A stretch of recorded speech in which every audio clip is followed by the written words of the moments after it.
FTL పరిధిలోని కట్టడాలపై హైడ్రా కొరడా ఝడిపిస్తోంది. Hydraa commissioner Ranganath పలు చెరువుల్ని పరిశీలిస్తున్నారు. హీరో నాగార్జున ఎన్ కన్వెన్షన్ ని పరిశీలించాలంటూ ఫిర్యాదులు అందుతున్నాయి.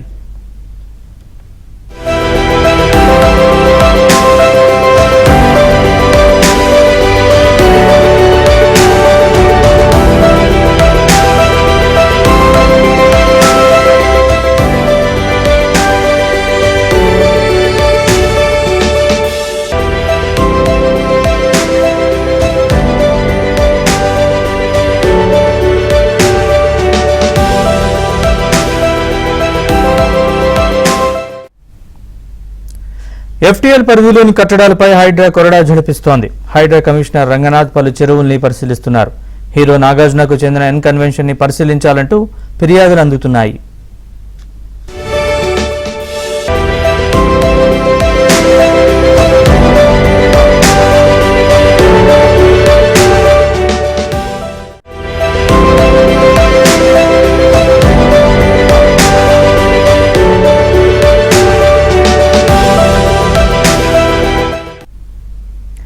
FTL పరిధిలోని కట్టడాలపై హైడ్రా కొరడా ఝడిపిస్తోంది. హైడ్రా కమిషనర్ రంగనాథ్ పలు చెరువుల్ని పరిశీలిస్తున్నారు. హీరో నాగార్జునకు చెందిన ఎన్ కన్వెన్షన్ ని పరిశీలించాలంటూ ఫిర్యాదులు అందుతున్నాయి.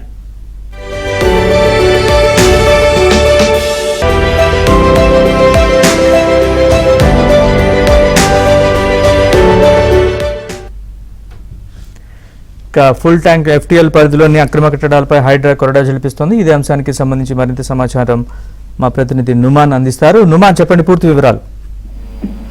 నరేష్, హైదరాబాద్ తో పాటు నగర శివారులో ఉన్నటువంటి ఏదైతే చెరువుల ఆక్రమణ మీద గత కొద్ది రోజులుగా హైడ్రా స్పెషల్ డ్రైవ్ చేపడుతుంది. ఆపరేషన్ హైడ్రా పేరుతో ఇప్పటికే ఇటు చెరువుల ఆక్రమణ చేసినటువంటి అక్రమ నిర్మాణాల మీద కొరడా చూపిస్తున్నటువంటి పరిస్థితి. అందులో భాగంగానే ఇప్పటికే ఇటు గంటిపేట కానివ్వండి, దాంతోపాటు 111 జీవో పరిధిలో ఉన్నటువంటి ఫామ్ హౌస్లు కానివ్వండి, అదేవిధంగా భారీ భవనాలు, రిసార్ట్లు వీటన్నింటినీ కూడా కూల్చివేస్తున్నటువంటి పరిస్థితి ఉందని చెప్పవచ్చు. ఈ నేపథ్యంలో ఇప్పటికే అంటే సిటీ శివార్లో ఉన్నటువంటి రాజకీయ నేతలు కానివ్వండి, పలువురు ఫామ్ హౌస్ల మీద కూడా హైడ్రా ఫోకస్ పెట్టింది. సో ప్రభుత్వ నిబంధనలు కట్టారా లేక 111 జీవో ఉల్లంఘించారా అనే కోణంలో కూడా హైడ్రా, HMDA, ఇరిగేషన్ అధికారుల నుంచి కూడా డీటెయిల్స్ తీసుకుంటున్నటువంటి పరిస్థితి. ఒకవేళ నిబంధనలు ఉల్లంఘిస్తే మాత్రం ఫామ్ హౌస్ లు కూల్చివేసే విధంగా కూడా ప్రత్యేకంగా చర్యలు చేపడుతున్నటువంటి పరిస్థితి. అందులో భాగంగానే 111 జీవో పరిధి కింద ఏదైతే అక్రమంగా నిర్మించి FTL లో ఉన్నటువంటి ఏదైతే BRS వర్కింగ్ ప్రెసిడెంట్ మాజీ మంత్రి కేటీఆర్ కి సంబంధించినటువంటి జన్వాడ ఫామ్ హౌస్ కూడా ఏదైతే కూల్చడానికి రంగం సిద్ధం చేసినట్లు తెలుస్తుంది. ఎందుకంటే ఇప్పటికీ జన్వాడ ఫామ్ హౌస్ మీద పెద్ద ఎత్తున కూడా ఫిర్యాదులు వెల్లువెత్తుతున్నాయి. ఏదైతే 111 జీవోకి సంబంధించినటువంటి జీవోని పూర్తిగా తుంగలో తొక్కుతూ ఏదైతే ఫామ్ హౌస్ నిర్మించారని కూడా అక్కడ ఉన్నటువంటి స్థానికులు కానివ్వండి, అక్కడ ఉన్నటువంటి ప్రాంతవాసులు కూడా గత కొద్ది రోజులుగా ఇటు హైడ్రాకు కూడా ఫిర్యాదులు ఇస్తున్నారు. కేవలం అంటే గత 2-3 రోజుల వ్యవధిలోనే దాదాపు ఒక 40కి పైగా ఫిర్యాదులు కేటీఆర్ ఫామ్ హౌస్ మీద వచ్చినటువంటి పరిస్థితి. సో దీని మీద ఇప్పటికే BRS working president KTR farm house కూల్చివేయడానికి కూడా ఏదైతే హైడ్రా అధికారులు రంగం సిద్ధం చేసినట్లు తెలుస్తుంది. సో వీటి మీద మాత్రం ప్రస్తుతం మాత్రం హైడ్రా నుంచి ఎలాంటి క్లారిటీ లేదు. బట్ అక్కడ ఉన్నటువంటి స్థానిక ఇరిగేషన్ అధికారులు, దాంతో పాటు అసలు ఎంతవరకు FTL లో కట్టారు ఏంటనే దాని మీద కూడా ప్రస్తుతము పూర్తి వివరాలు సేకరిస్తున్నటువంటి పరిస్థితి. సో ఈ నేపథ్యంలో జన్వాడ ఫామ్ హౌస్ ని కూల్చొద్దంటూ కూడా హైకోర్టులో ప్రత్యేకంగా ఏదైతే పిటిషన్ కూడా దాఖలైంది. BRS నేత ప్రదీప్ రెడ్డి హైకోర్టులో పిటిషన్ వేశారు. సో FTL పరిధిలో ఉన్నటువంటి కట్టడాల మీద కూడా గత కొన్ని రోజులుగా హైడ్రా కొరడా చూపిస్తున్నటువంటి నేపథ్యంలో జన్వాడ ఫామ్ హౌస్ FTL పరిధిలో ఉండడంతో సో ఫామ్ హౌస్ లో హైడ్రా కూల్చివేసే అవకాశం ఉందని కూడా ముందస్తు పిటిషన్ వేశారు. హైడ్రా కూల్చివేయకుండా స్టే ఇవ్వాలంటూ కూడా హైకోర్టులో పిటిషన్ వేసినటువంటి పరిస్థితి. సో ప్రతివాదులుగా తెలంగాణ ప్రభుత్వం, హైడ్రా కమిషనర్, దాంతోపాటు రంగారెడ్డి జిల్లా కలెక్టర్, శంకర్పల్లి రెవెన్యూ అధికారులు, చీఫ్ ఇంజనీరింగ్ తో పాటు ఏదైతే లేక్ ప్రొటెక్షన్ కమిటీ సభ్యులను కూడా ప్రతివాదులుగా చేర్చేటువంటి పరిస్థితి ఉంది. సో మొత్తానికైతే ఇప్పుడు కేటీఆర్ ఫామ్ హౌస్ కూల్చివేత మీద మాత్రం చర్చనీయాంశంగా మారిందని చెప్పవచ్చు. ఎందుకంటే FTL లోనే ఈ ఫామ్ హౌస్ నిర్మాణం జరిగింది. సో దీని మీద ఏదైతే గత ప్రభుత్వ హయాంలో అధికారాన్ని అడ్డం పెట్టుకుని పూర్తిగా FTL లోనే ఈ ఫామ్ హౌస్ నిర్మించారని కూడా దాదాపు 1.5-2 సంవత్సరాలు కూడా దీని మీద పెద్ద ఎత్తున ఫిర్యాదులు వస్తున్నా కూడా గత ప్రభుత్వంలో వారే అధికారంలో ఉండడంతో దీని మీద ఎలాంటి చర్యలు లేకుండా పోలేదు.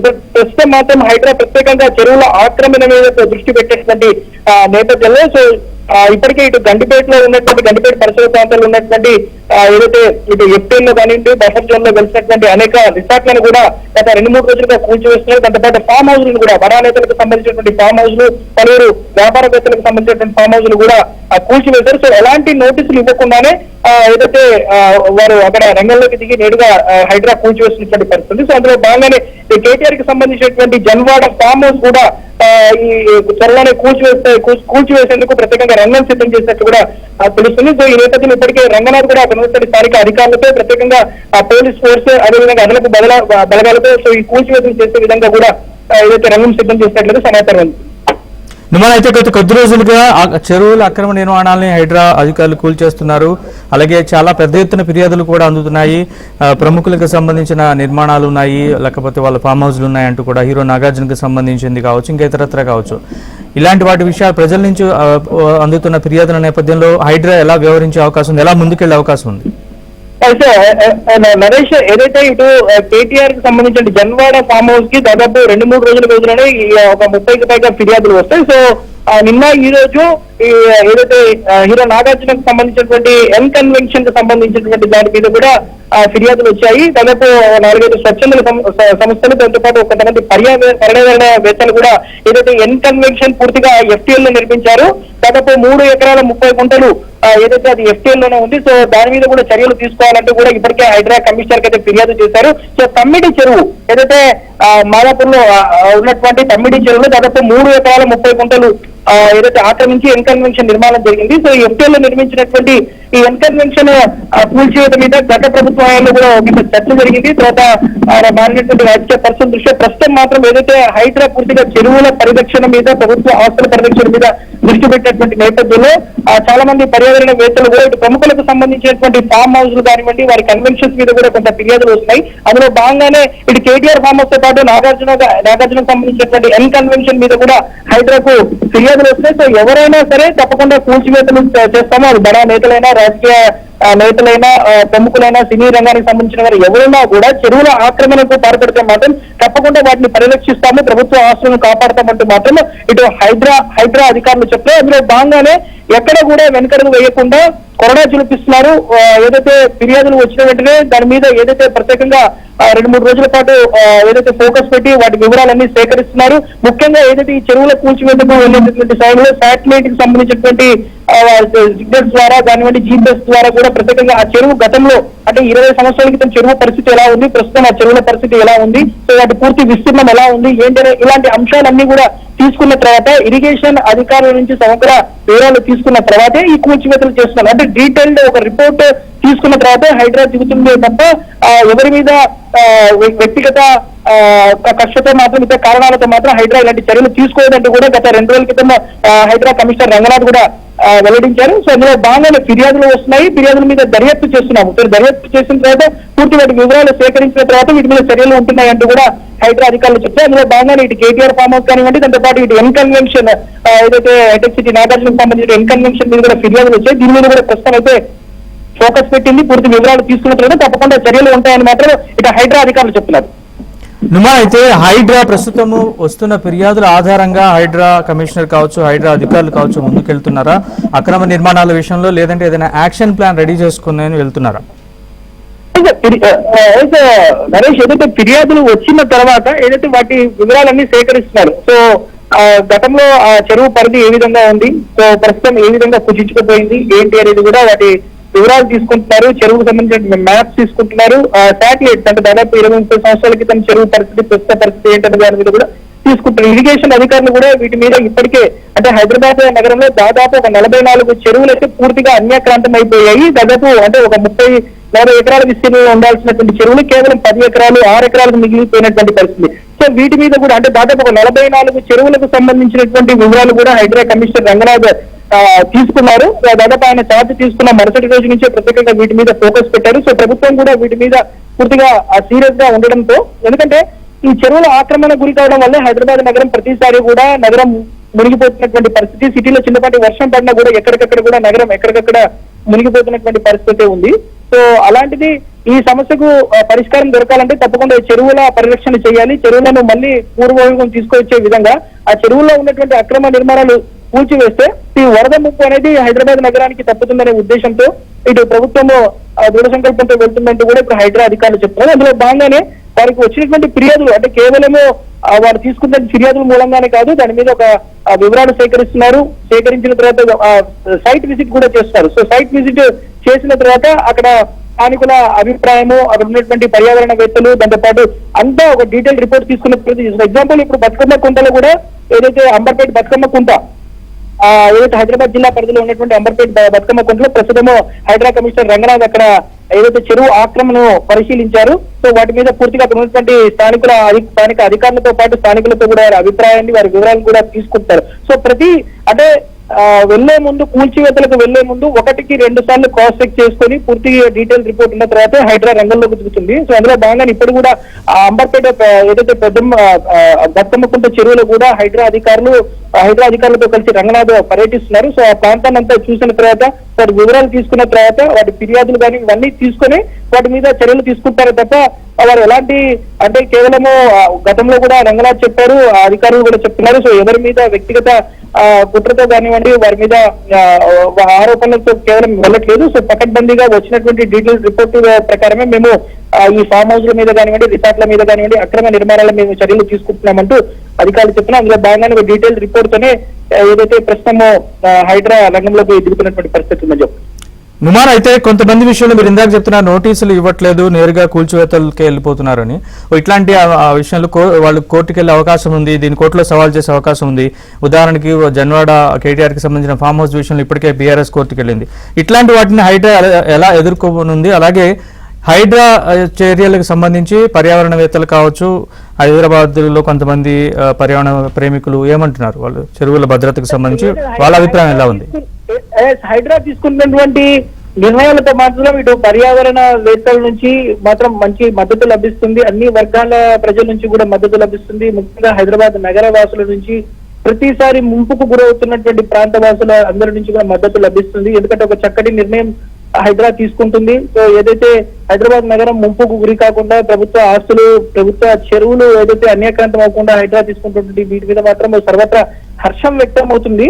బట్ హైడ్రా ఏదైతే లీగల్ గా కూడా సమస్యలు వస్తాయనే ఉద్దేశంతో ముందుగానే హైడ్రా ప్రత్యేకంగా ఒక లీగల్ సెల్ ని కూడా ఏర్పాటు చేసింది. దాదాపు ఒక 14 మంది న్యాయవాదులతో ఒక టీం ని కూడా ఏర్పాటు చేశారు. సో ఎలాంటి సవాళ్లు వచ్చినా కూడా వాటిని న్యాయపరంగా ఎదుర్కొనేందుకు కూడా సిద్ధంగా ఉండేందుకు కూడా ఒక లీగల్ టీం ని హైడ్రా ఏర్పాటు చేసింది. సో ఏదైతే కొంతమంది కోర్టులను కూడా ఆశ్రయిస్తున్నటువంటి నేపథ్యంలో వారికి అంత అవకాశం కూడా ఇవ్వకుండా ఏదైతే సెలవు దినాల్లో, వీకెండ్స్ లో ఏదైతే ప్రత్యేకంగా అంటే ఏదైతే కూల్చివేతలకు రంగం సిద్ధం చేస్తుంది. దాంతో పాటు ఏదైతే ఒకవేళ వారు కోర్టులను ఆశ్రయించినా కూడా వాటిని ఏ విధంగా ఎదుర్కోవాలి ఏంటనే దాని మీద కూడా ప్రత్యేకంగా ఒక లీగల్ టీమ్ ని న్యాయవాదులతో ఏదైతే హైకోర్టు న్యాయవాదులతో ఒక లీగల్ టీమ్ ని కూడా ప్రత్యేకంగా ఏర్పాటు చేస్తున్నారు.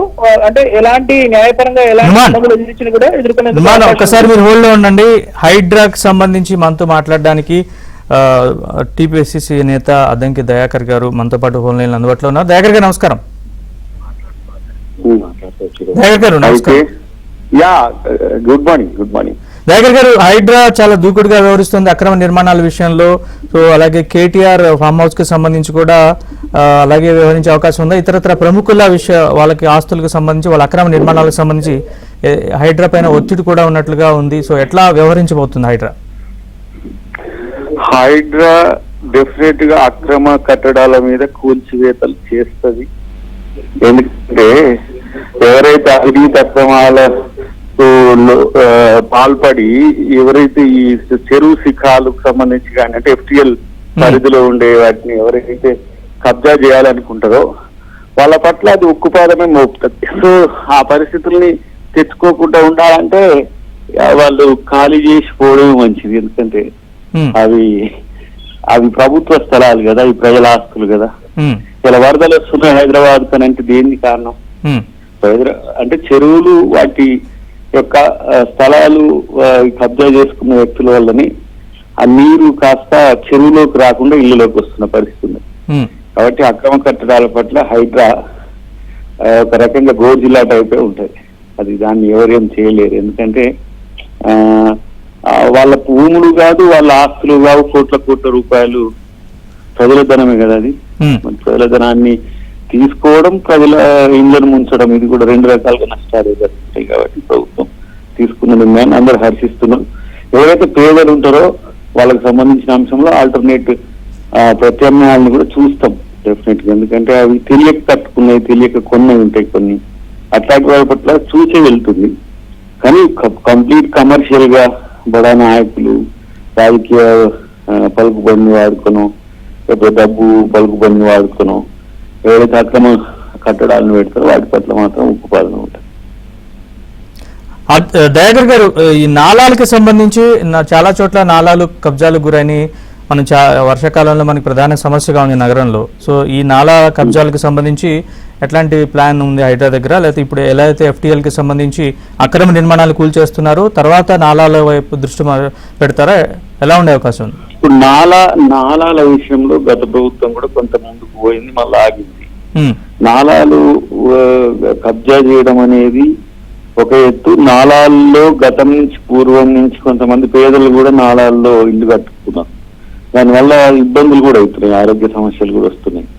వాళ్ళకి అవసరమైతే G+2 ఈ వివిధ ప్రాంతాలు, ఇప్పుడు మూసీ రివర్ ప్రాజెక్ట్ ఉందనుకోండి, అక్కడ కూడా ఇప్పుడు చాలా మూసీల్నే ఉన్నాయి కొన్ని ఇండ్లు. వాళ్లకు ఒక మంచి ప్లేస్ లో చూసి G+2 G+3 కట్టి ప్రభుత్వం ఇచ్చి ఇందిరమ్మ ఇండ్లు ఆదిరి ఇవ్వబోతుంది. కానీ నాలా వెడల్పు లేకపోవడం వల్ల వచ్చే నష్టాలు వాళ్ళు కూడా ఫలితాలు అనుభవించారు. ఎందుకంటే అవి వరదలో కొట్టుకపోవడం, నిరంతరం జబ్బుల పాలు అవ్వడం, ఇదంతా కొన్ని సమస్యలు ఉన్నాయి. అది వేరు సబ్జెక్టు. ఇదేమో హైదరాబాద్ లో ఉండే చెరువుల పరిరక్షణ ఒకటి. హైదరాబాద్ లో ఎవరైతే అక్రమంగా FTL నిబంధనలకు లోబడి ఉంటారో వాళ్ళ పట్ల ఎలాంటి సమస్యలు ఉండవు. కానీ ఇప్పుడు చెరువు అంటే ఏంది? ఊరిది. చెరువు అంటే ఏంది? వాడది. చెరువు అంటే ఆ బస్తీ. వాటిని ఆక్రమించుకోవడం అనేది అన్ని రకాల సమస్యలకు కారణమవుతుంది. కాబట్టి ముందు ఆ విషయాల పట్ల ముఖ్యమంత్రి గారు చాలా సీరియస్ గా ఉన్నారు. వారే స్వయంగా మున్సిపల్ శాఖ మంత్రి. కాబట్టి హైదరాబాద్ ను ఒక నవ్యమైన, ఒక దృఢమైన నగరంగా నిర్మించే దాంట్లో భాగంగానే ఇవన్నీ కూడా జరుగుతున్నాయి. ఎందుకంటే సుందరీకరణ అంటే ఏంది? మురుగు నీళ్లలో పూలు పెట్టేసి వాసన దూరమైతే మురికి వాసన వస్తుంది. సో అట్లా కాకుండా ఒక ప్రణాళికబద్ధంగా మూసీని పరిరక్షించడంతో పాటు అక్కడ ఒక మంచి ఎకనామిక్ మోడల్ తో దాన్ని నిర్మించడం, హైదరాబాద్ చుట్టూరా ఉండే ఇప్పుడు TRR కానీ ORR కానీ ఇవి రెండింటిని ఏమంటారు సక్రమమైన మార్గంలో కట్టడాలు ఉండేటట్టు చూడడం, ట్రాఫిక్ లెస్, తర్వాత అన్ని రకాల సమస్యల్ని దృఢంగా ఎదుర్కొనే ఒక ప్రభుత్వంగా ఈరోజు తెలంగాణ ప్రభుత్వం చేస్తుంది. కాబట్టి దానికి అక్రమార్కులు కూడా సహకరించమని విజ్ఞప్తి చేస్తున్నాం. చూడు విచిత్రమైన పరిస్థితి. అక్రమార్కులను అయ్యా మీరు విడికి వెళ్ళిపోండి, ఎందుకు ఆ కూలగొట్టడాలు ఎందుకు?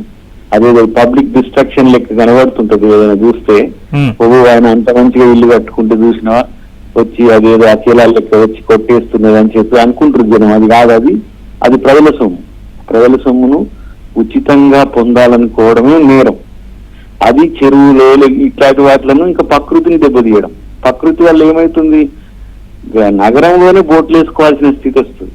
ఇప్పుడు అసలే సమస్యలు నీటితో ఉన్నాయంటే దాంతో మురుగు వస్తుంది. రేపు మురుగుతో పాటు ఇప్పుడు మీరు చూడండి, బస్తీల ప్రాంతంలో డెంగ్యూతో దాదాపు 25 to 30% పీపుల్ ఇన్ హౌసెస్ ఉన్నాయి. ఇప్పుడు మీరు హైదరాబాద్ లో సర్వే చేస్తే ఎందుకు వస్తుంది డెంగ్యూ అనేది? కేవలం ఇలాంటి మురికి నీళ్లు, ఏమి ఆవాసాల మధ్యన ఉండే కంపు నీరు, లేకపోతే నీటిని సరైన మార్గంలో పోనీయకపోవడం వల్ల వచ్చే సమస్యలు ఉన్నాయి. దాంతో పాటు ఇవాళ నేను అంటున్నా, నిజాయితీగా ఉన్న వాళ్ళ ఇండ్లకు ఏ సమస్యలు రావు. ఉంటే అది ప్రభుత్వాన్ని మీరు టోల్ ఫ్రీ నెంబర్ ఉంది, ఆ మున్సిపల్ శాఖ సంబంధించిన ప్రిన్సిపల్ సెక్రటరీ నుంచి కింది స్థాయి అధికారుల వరకు సంప్రదించవచ్చు. కాబట్టి ఆటి విషయంలో ఎవరు కూడా ముందుకు పోరు. ఎటొచ్చి మేము పెద్ద నాయకులం కాబట్టి ఇక్కడ కట్టుకుంటాము, ఈ చెరువు మాదే, ఈ రోడ్డు మాదే, ఇది మాదే అంటే మాత్రం హైడ్రా తన హైడ్రాలిక్ జాక్ని లేపుతుంది. ఇది మాత్రం clear. Thank you very much Dayakar గారు. Thank you very much.